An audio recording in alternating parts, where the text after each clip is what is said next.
What's up, guys? Welcome to the podcast. Coach Joe here with Coach Clay. We got an important topic. We're going to be discussing a question Coach Clay got from one of his players, and I'm going to talk about how it relates to a lot of the stuff I do as well with pitchers.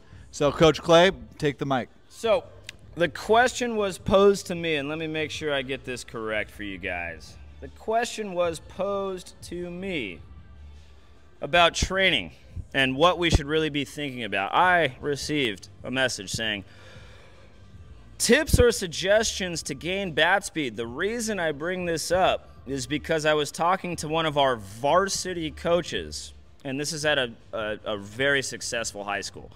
I was talking to one of our varsity coaches, and he basically said that essentially one of the most overlooked things is bat speed in terms of what kids are training day by day.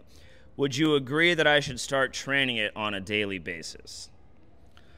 So, the question boils down to, do we need to focus on bat speed as kind of one of our main goals? And the answer is maybe. I think that every swing that you ever take, there's at least a little bit of a bat speed focus to it. Every time you swing a bat, we're looking to move that bat quickly, right? So when we talk about power, I know a lot of people think that power is a function of strength. But what is the number that we're actually looking at? It's not pounds of force. It is miles per hour. So if we're looking at speed, all you're doing is you're moving, I don't know, about less than a 2-pound bat as quick as possible. So when we look to move lightweight quickly, that's a speed function. That is not a strength function. So what I would say is let's work on being loose, free, and easy with our swing, and your bat speed will be a function of a loose, free, and easy swing. Mass moves mass, okay? There is no power swing versus a contact swing. The swing is the swing, and the bat speed will come with efficient moves. So if we can work on efficiency, yes, bat speed is absolutely a product of that. So to answer your question, should we work on bat speed every day? Yes, indirectly. Yeah, and just kind of piggyback on that, like he's talking about indirectly, and we'll talk about this with like pitching, like you're talking about, should we train velocity? Okay, it's a similar idea in a lot of ways, except for it's even maybe definitely more dangerous with velocity. You can get injuries a lot easier. Keith Meister, the former orthopedic surgeon of the Rangers, has said that these velocity programs where you go and you gain 5-10 miles an hour in like 3 to 6 months should be considered child abuse. Now think about that. And the reason he says that, he says it's like putting a Ferrari engine into a Honda. So what's going to happen? It's going to explode. It's not going to be able to handle it. And so it's the same type of idea. Sometimes we need to train the bat speed or the velocity simply indirectly. We just get better mechanics. We get stronger. So we need the frame, the body, to be stronger. And then if it is, it's much easier to throw harder or get better bat speed. The number one way for me that I went from throwing upper 80s to 91 to 96 was simply getting stronger. I gained a lot of weight, a lot of muscle in the weight room, and that's the safest way to do it because then your body can handle the extra velocity. And the same thing with hitting. When you look at a lot of good hitters, they're simply stronger.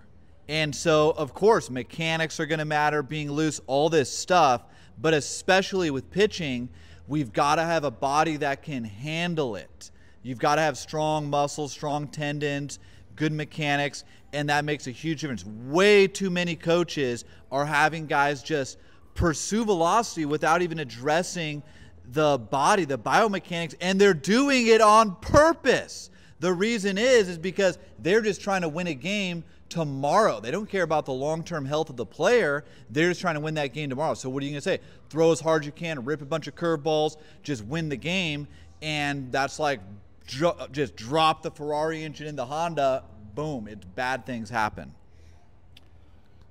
So to piggyback off of just looking for good mechanics, you look at bat speed numbers and how it correlates with exit velocity and batting averages and home runs and all these other stats. What you'll find is that absolutely bat speed correlates with exit velocity, but it also correlates with swings and misses. So there's a guy named Luis Arias, tends to have one of the lower average bat speeds in the league, but he also pairs that with one of the highest batting averages in the league. You see guys that swing it really, really fast, highest exit velocity, highest bat speed, guy named Giancarlo Stanton. He also pairs that with a whole lot of swing and miss. So there's kind of a sweet spot, right? We want to try to get that bat moving faster, but not at the cost of losing contact.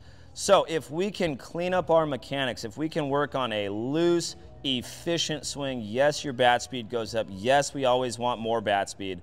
But again, not at the cost of losing our barrel accuracy.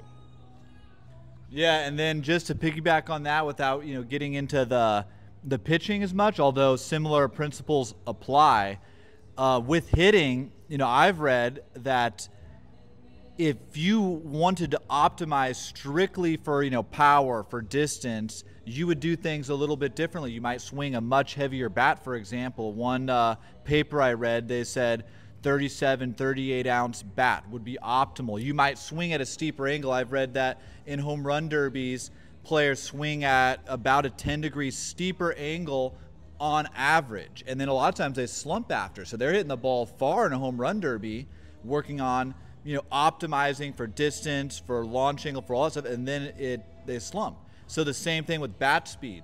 Do we optimize strictly for that? And baseball is a much more nuanced, balanced thing. You don't necessarily optimize strictly for one variable because ultimately it's the outcome that matters the most. So if you're an Arias type hitter, your outcome might be better if you optimize more for contact. Whereas a Giancarlo type hitter, he's going to be able to hit the ball out of the park if he makes, pretty good contact. So he's going to optimize a little bit more, but still probably not entirely for bat speed. A lot of it is just natural, God-given, because he's so big and strong. Anything else to add? Much like a lot of the questions that we get as coaches, the answer is yes, sometimes, sort of. Yeah. There's a whole lot of nuance to every question that we get, and it depends on context. That is the truest thing ever. That's why we have to do these longer form videos. We do a lot of short form stuff. We need the longer form to get into the context and the nuance. And so if you're interested in making sure that you understand exactly, what you need for your career, make sure to like and subscribe. We're going to be doing more of these types of videos, diving into every topic of the game to get you guys better. See you in the next one.